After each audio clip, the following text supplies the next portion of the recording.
Hello and welcome. Today we have something a bit different for you. Instead of our regular car review videos, we've decided to invite a guest to discuss some interesting topics about the Chinese car market. The guest in question is the one and only Elliot Richards, another Chinese-based automotive reviewer. Hello. Hello, Elliot. Thank you for joining us. Lovely to be here. So our topic for this video is something that Elliot and I have discussed in advance, of course, and we've each brought our own answers, hopefully that you find interesting. And the question is, what car do you wish was sold in your home market? In my case, that would mean the United States. And in Elliot's case, that would mean the UK. Elliot, do you want to give your answer first? Sure. I'm going to include Europe as well because we were part of Europe, but we're not anymore. This is true. I would go for, the first one I'd go for is the Chantu K50. Do you know that one? The Chantu K50, isn't that the little electric sports car? Yes. And they've gone out of business, I think, so...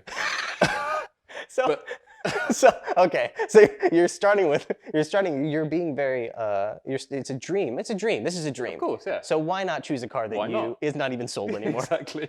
I actually haven't driven the Q50, or K50, I'm sorry, but you have, right? Yeah, I drove one from the showroom a couple of years ago, and it just, a bit awkward looking.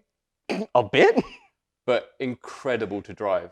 Really? Like really just planted, very fast. You know, it's carbon fiber chassis and tub.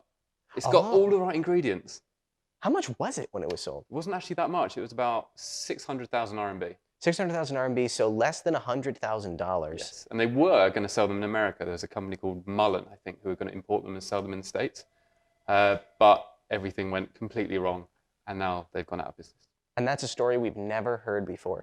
That's never happened before. There's never been a company. The first one, in fact. That's the last one as well, yeah. Yeah, the first and last company to say that we are going to be the ones that are going to import a Chinese car. We're going to make it work. Yeah. And then they didn't. Well, that thing's pretty cool. I mean, like, I guess one of the things that I think is completely lacking in the automotive landscape, regardless of where you are, is affordable electric sports cars. Mm-hmm. And while 600,000 RMB or almost $100,000 does not qualify as affordable, I mean, if you can have that or like a Porsche Cayman S. Yeah, I think it's like the first, I don't know, I don't know. I'd probably have the Chantu if they were still in business because well, you get a lot of sports car, you know, it's different, it's interesting. There's not many electric sports cars. I think there's none. There's none. I was thinking about this recently. There's none. And like I said, there's a huge hole in the automotive market right now because nobody seems to be able to produce an affordable electric sports car that's any fun. I've driven a couple of different kinds, like the Lingpao Leap motors. They That's have not a sports car. The S0. Well, don't worry, I wasn't gonna say it was. The closest thing I've ever driven was the S01, I think it's called. And we haven't done a video about it. Well, we should soon. But it's this, but it's this front-wheel drive, funky-looking, tiny car. It looks almost good, but that's a good summation. That's a good summation of the design. I feel like that's the way you could describe so many cars here in the Chinese market. But that was bizarre. That was their first car they came onto the market with. The Leap. That's that most companies will have a halo car that they put out. They'll say, this is the car, this is going to blaze the way for our brand. An example would be the NIO EP9. Full disclosure, the reason that Elliot and I are here in this hotel is that we are going to drive the NIO EP9 tomorrow. That's why it's so late, but we're both still awake and still very, very awake because we're so excited to do that. And nervous. And incredibly nervous. It's going to be raining all day, but that's for a later video. Stay tuned. Or the video already came out, in which case, go watch it or watch it again. That is a halo car, right? That is a halo car, exactly. The Leap. But it's an affordable brand. True. So if you look at it in terms of relative price, it's still not. But it's not a halo car. But I drove that, and that was front-wheel drive, and I'm not opposed to the idea of a front-wheel drive sports car. Fine. It can happen. And it was fun. I drove it not on the road, but on a little kind of slalom circuit, like why can't I remember the word for when you get into the parking lot and just go around cones? Hooligan. Yes. That's organized hooliganism. But regardless, it was just like a slalom course set up on a parking lot. and it was plenty fun. Now, it did help that I had just driven their other car. T03? Yes, Hmm. and that is I didn't drive that one on the road either, but I drove that on the handling circuit. I mean, I was a little electric hatchback. I mean, there was nothing really particularly stimulating about it. I was kind of confused about the entire thing and why they chose to display it in that way. But the S01, quick in that context and pretty fun, but not a Halo car. No, not quite. So, I applaud you for your choice of the Chin2 K50. Beat that.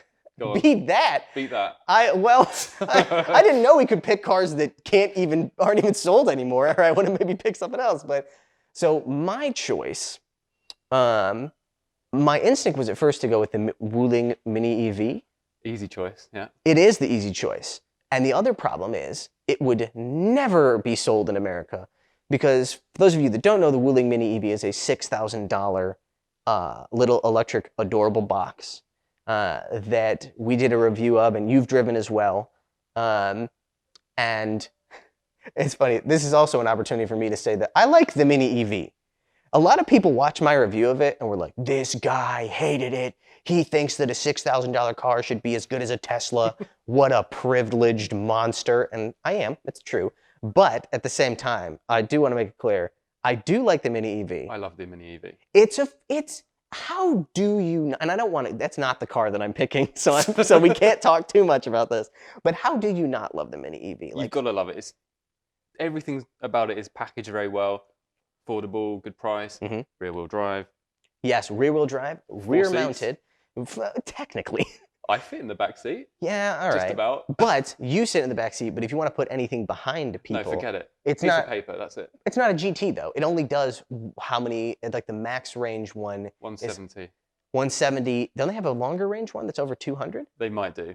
But the reality is it's got slow charge. It hasn't got a fast charger. Yes, it's a 220 volt. So you're waiting 6 8 to 7 hours. Yeah, 8 yeah. hours. I think 8 was the official.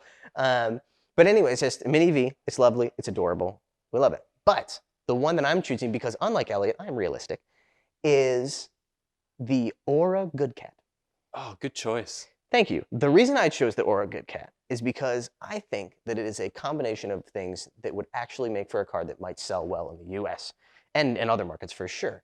And let's start with the fact that it's like the Mini EV. Apart from the Mini EV, maybe the most adorable car I've ever driven. Because, well, actually, let's go back even further than that. It's called the Good Cat. Technically, the Chinese name is Hao Mao. I don't know if that's the official English name, Good Cat, but I can't imagine how anybody in a marketing department would look at that and not think that is gold. Yeah. Well, they've got all their cats, haven't they? They've got the punk cat, the good cat, the cyber... No, you're thinking of Tank, the Cyber Tank. Cyber Tank. It's the Good Cat, the Punk Cat, the Lightning Cat. Lightning cat, that was it. The one that looks like a little Porsche Panamera. Yes. But we're not here to talk about the Lightning Cat. We're here to talk about the Good Cat. That's such a good choice. Thank you very much. And it's adorable. Yeah. Great Agreed. name. Agreed. And it's a good car, too. Yeah. I mean, it's like 13 to 15. No, not quite. It's like $15,000 to $21,000, I think it comes out to. And for what you get for that money is mind-blowing. It is the most, not only exterior-wise, the most style of any car at that price range that I've ever seen, but it's also interior-wise. You've sat in one, right? Yeah. It's cool. I mean, it looks great. Very few cars, including some other cars that have been designed by Aura, manage to get the retro kind of feel correct. And I really love that the way that they've done it, where they've got like the design of the seats and the dash and everything. It's really, really nice. It's colorful. Yeah. Which I think I've said in probably 65% of our videos. It's fun. I hate black interiors. I hate brown interiors.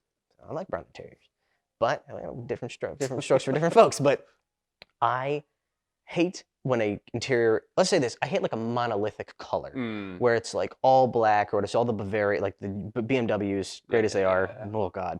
But yeah, you get into the Good Cat and it's airy and it's light and it feels wonderful.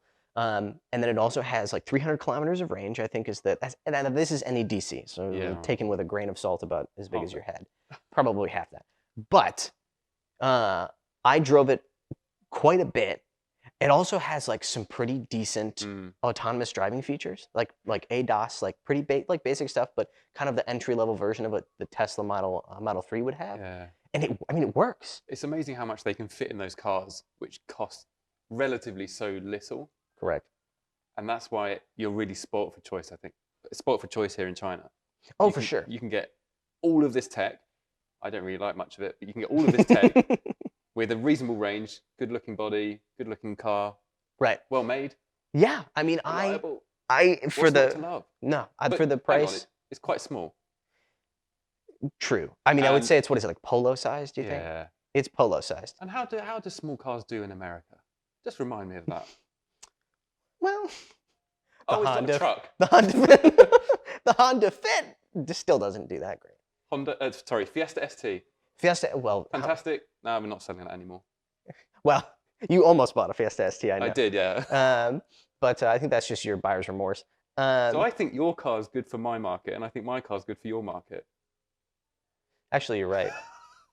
Well, there you go. There you go. That's a beautiful conclusion. There we go. We're going to switch. I'm going to suggest the Chin2 K50, and you are going to suggest the. Oh, thank you. Great choice. Great choice for And the you good as well. cat for Europe. And the Europe good cat and for UK, Europe. Yeah, fantastic. There we go. I'm glad we could come to this conclusion. All right. Pause. Thank you so much for joining us for today's video. Thank you to our guest, Elliot. If you enjoyed this video, be sure to comment below. We would especially like to hear other topics that you want us to discuss. Thanks for watching. And of course, be sure to like, subscribe, and hit the bell.